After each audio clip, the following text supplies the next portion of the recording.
श्री हरि विष्णु भगवान की जय। लक्ष्मी माता की जय।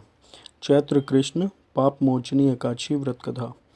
धर्मराज युधिष्ठिर कहने लगे कि महाराज, आपने फाल्गुन शुक्ल एकादशी का महात्म बतलाया। अब कृपा करके यह बताइए कि चैत्र कृष्ण एकादशी का क्या नाम है, इसमें कौन से देवता की पूजा की जाती है और इसकी विधि क्या है। कृष्ण भगवान कहने लगे कि हे राजन, यही प्रश्न एक समय राजा मानधाता ने लोमश ऋषि से किया था और जो उन्होंने उत्तर दिया था वही मैं तुमसे कहता हूँ।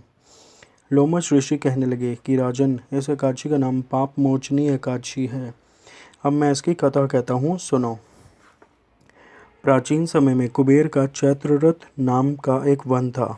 उसमें गंधर्वों की कन्याएं किन्नरों के साथ विहार करती थीं। वहाँ अनेक प्रकार के पुष्प खिल रहे थे। उसी वन में अनेक ऋषि तपस्या करते थे। स्वयं इंद्र भी चैत्र और वैशाख मास में देवताओं के सहित वहाँ आकर क्रीड़ा किया करते थे। वहीं अपने आश्रम में मेधावी नाम के एक ऋषि भी तपस्या में संलग्न थे। वे शिव के भक्त थे। एक समय मंजू घोषा नाम की अप्सरा ने उनको मोहित करने का विचार किया। वह ऋषि के भय के मारे समीप नहीं गई, वरन दूर बैठकर वील पर मधुर गीत गाने लगी। उस समय कामदेव ने भी मेधावी ऋषि को जीतने की चेष्टा की। उन्होंने उस सुंदर अप्सरा के भ्रू को धनुष, कटाक्ष की डोरी, नेत्रों को धनुष की लचक, कुचों को कुरी बनाकर मंजू घोषा को सेनापति बनाया। उस समय मेधावी ऋषि भी युवा और हृष्टपुष्ट थे, साथ ही यज्ञोपवीत तथा दंड धारण किए हुए ब्रह्मतेज से युक्त थे। मंजू घोषा ऐसे सुंदर ऋषि को देखकर उनकी सुंदरता पर मुग्ध हो गई और अपने गीत, चूड़ियों और नुपुरों की झनकार तथा नृत्य कला द्वारा हाव भाव दिखाकर मुनि को रिझाने लगी। पर्याप्त समय तक यह क्रम चलता रहा और अंत में कामदेव ने ऋषि को पराजित कर दिया। फलस्वरूप ऋषि मंजू घोषा के साथ रमण करने लगे और काम के इतने वशीभूत हो गए कि उन्हें दिन तथा रात्रि का कुछ भी विचार नहीं रहा। इस प्रकार बहुत समय बीत गया। तब एक दिन मंजू घोषा कहने लगी, ऋषि जी, बहुत दिन बीत गए, अब मुझे स्वर्ग जाने की आज्ञा दीजिए। मुनि ने कहा, आज इसी संध्या को तो तुम आई हो, प्रातःकाल होने तक चली जाना। मुनि के ऐसे वचन सुनकर अप्सरा कुछ समय तक और रुकी। अंत में उसने पुनः मुनि से विदा मांगी तो मुनि कहने लगे कि अभी तो आधी रात ही हुई है। अप्सरा ने कहा कि महाराज, आपकी रात तो बहुत लंबी है, इसका क्या परिमाण है। मुझे यहाँ पर आए कई वर्ष बीत गए हैं। उस अप्सरा की यह बात सुनकर मुनि को समय का ज्ञान हुआ तो विचार करने लगे कि इस अप्सरा के साथ रमण करते हुए हमको 57 वर्ष 9 महीना 3 दिन बीत गए। तब वह उनको काल के समान प्रतीत हुई। अत्यंत क्रोधित होकर मुनि की आंखों से ज्वाला उत्पन्न होने लगी। वे कहने लगे कि मेरी कठिन परिश्रम से एकत्र की गई तपस्या को तूने नष्ट कर दिया है। तू महापापिनी और दुराचारणी है, तुझे धिक्कार है। तूने मेरे साथ घात किया है, इसलिए तू मेरे श्राप से पिशाचिनी हो जा।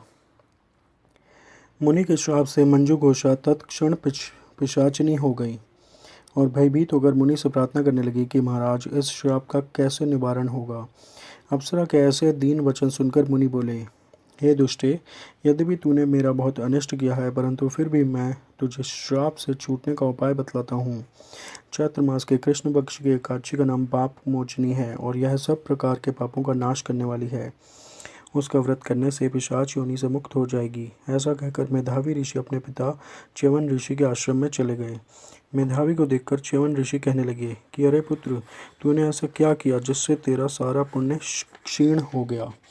मेधावी कहने लगे कि पिताजी, मैंने अप्सरा के साथ रमण करके घोर पाप किया है। अब आप इस पाप से छूटने का प्रायश्चित मुझे बतलाइए। तब च्यवन ऋषि बोले, हे पुत्र, चैत्र मास के कृष्ण पक्ष की पाप मोचनी एकादशी का व्रत करने से सब पापों का नाश हो जाता है, इसलिए तुम इस व्रत को करो। पिता की आज्ञा पाकर मेधावी ऋषि ने भी इस व्रत को किया, जिससे उनके सब पाप नष्ट हो गए और वे पवित्र हो गए। उधर मंजू घोषा भी व्रत के प्रभाव से पिशाच योनि से छूटकर दिव्य देह धारण करके स्वर्ग को चली गई। लोमश ऋषि कहने लगे कि हे राजन, पाप मोचनी एकादशी के व्रत को करने से सब पाप नष्ट हो जाते हैं। इस कथा को पढ़ने या सुनने से 1000 गोदान का फल प्राप्त होता है तथा व्रत से ब्रह्महत्या, गर्भपात, बाल हत्या, सुरापान, स्त्री से प्रसंग आदि सब पाप नष्ट हो जाते हैं। बोलिए श्री हरि विष्णु भगवान की जय। लक्ष्मी माता की जय।